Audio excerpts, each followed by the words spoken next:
guys, happy Friday. Welcome back to our channel. Welcome back to another 5 weekly favorites. We're so sorry we've been trying to keep up is a little challenging. But we found actually a lot of new fragrances. A lot. There's 3 that we discovered recently. One of them I'm saving for monthly favorites, but this is a find. And I've actually been reaching for it a lot. I've reached for it this morning. I love it. It's the Bath & Body Works Musk No. 3 Mist and Sniff. Is it Sniff with Steph? I think so. Sniff by Steph, Sniff with Steph. You guys know her.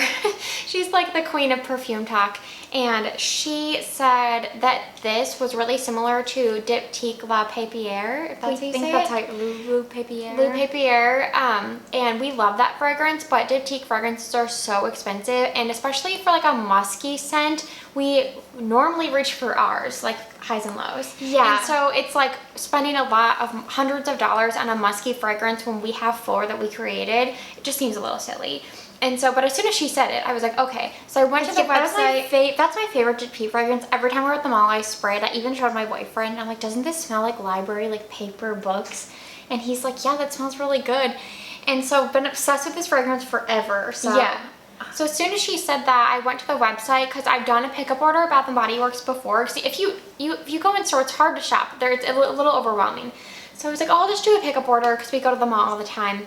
So I go to the website, and that day they were doing a deal where you could get the body mist for $6 or $7. $6.75, I think. Yeah, it was so affordable, and so I immediately ordered for pickup, and then when we picked them up in the store, we both put it on, and it is so similar to Papier. I think it's because it has that rice. Yeah, the notes are musk, mimosa flower, and rice milk, and you definitely get that rice. It's like, but it smells like paper. Like it smells like paper too, like the Diptyque one does. And like the dry down is very musky, but I feel like the rice almost makes it a little powdery, would you say? But in a good way. Usually in a good way. Powdery It's fragrances. like a fresh powdery musk that's super wearable. You could layer this with just about anything. Like put this on first and then layer other things on top of it. Let me just say, it is far better than Missing Person. I know people still are obsessed with that perfume, and to me the powderiness of that musk is so overwhelming. That one, it's just people love it or hate it. I don't know. People do love it or hate it, but this is like powdery in a well done way, in my opinion. Yeah, this is just super sophisticated,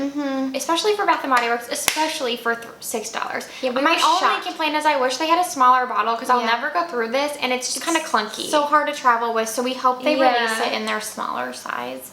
Okay, another fragrance that truly might be my new favorite perfume.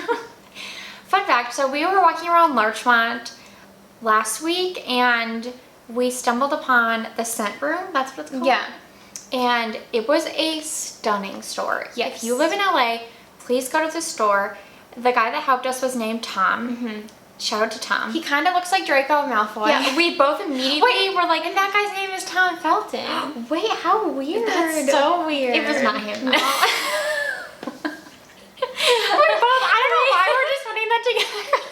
We both got in the car and we're like, but did he look like Draco Malfoy? And we're like, yeah, he did. And I'm not kidding you. At first, I thought it was him.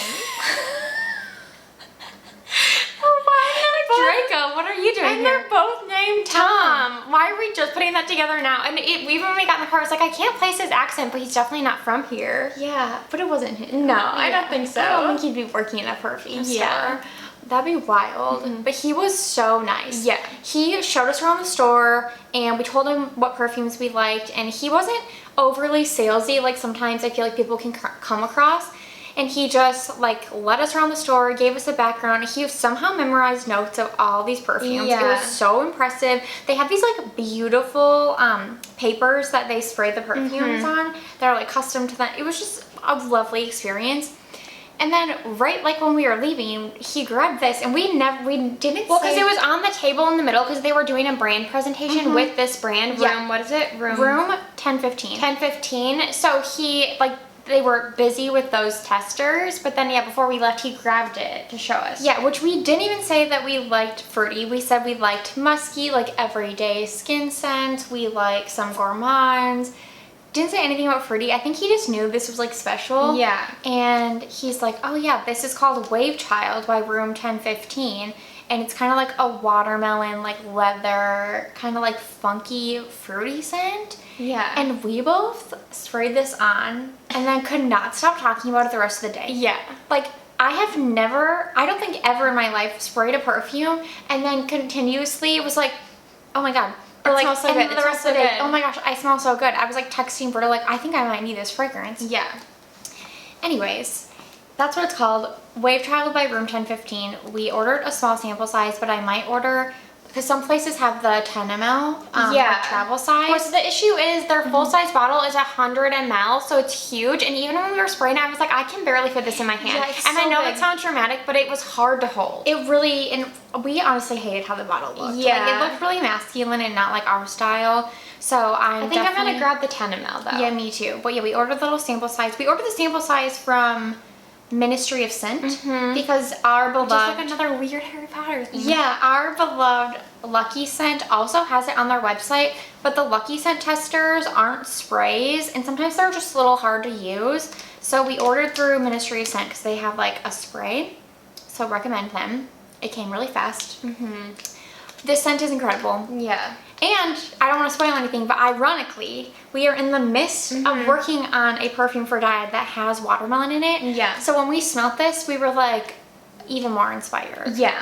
Like, ooh, I think we're on the right track because it kind of came out of nowhere because, again, we don't typically like fruity scents, but we had this idea for this fragrance. It seemed Like pretty meant to maybe be like like 7 months he showed it ago. to us. Yeah.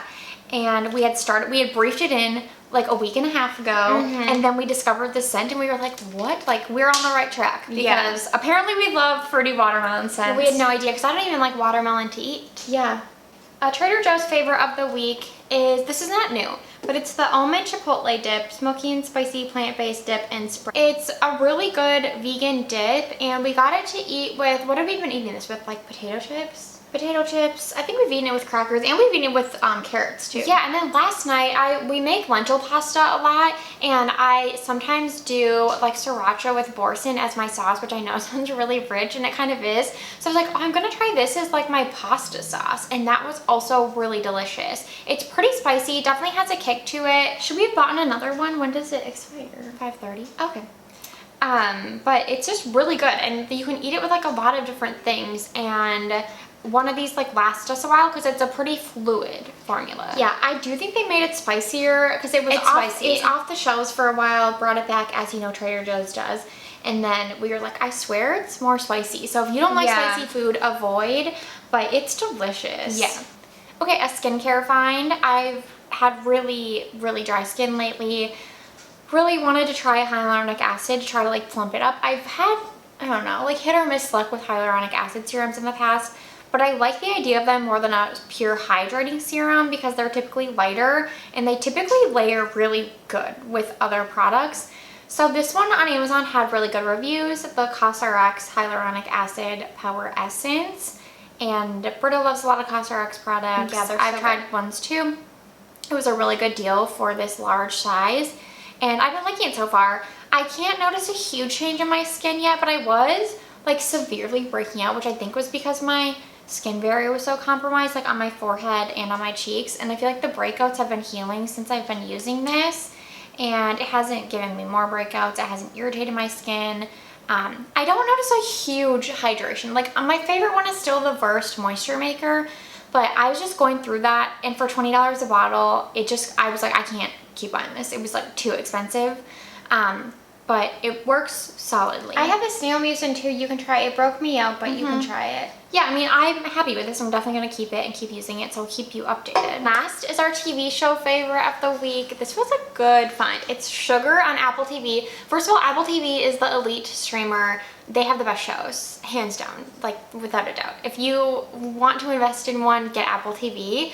And it is starring Colin Farrell as John Sugar. He's a private detective living in Los Angeles. It's set in present day Los Angeles, but the vibes are very old school LA Confidential. If you like LA Confidential, you'll love this. Yeah, and very like, even like 1950s, like crime movies. Yeah. Where it's kind of like a classic, like almost like whodunit. Like there's like this detective, like it flashes back to old Hollywood movies in black and white, often when he's sort of in his head. The whole like film noir. Yeah, he does like voiceovers over the films and like voice over what's going on in his head, which was really common back in the day in movies. So it's very, yeah, like throwback. He's living in a hotel, which I feel like is very like throwback to old Hollywood. He drives an old car. Yeah. And the voiceover, I think it's throwing some people. We personally like it. I feel like it really humanizes him a lot because you're kind of then privy to what's in his head and what he's thinking. And he's already a really complex character. Yeah, but I also think his voiceovers, they like almost drive the story forward too. Like I don't think we would be able to understand what was going on if they weren't happening. So it's a unique concept. He's a good protagonist because he's someone you want to root for. So far we're really rooting for him. I hope he doesn't end up being like a bad guy. Yeah, but there's been like a twist now, so we'll see where this goes. But it's on every Thursday. I think we're on episode 3. We really like it. I know there's like conflicting reviews as with anything, but I will say it's not super violent. Yeah. That's something we cannot do. And so far, again, it's been fine. Thank you guys so much for watching our 5 weekly favorites, and we hope you have a great weekend.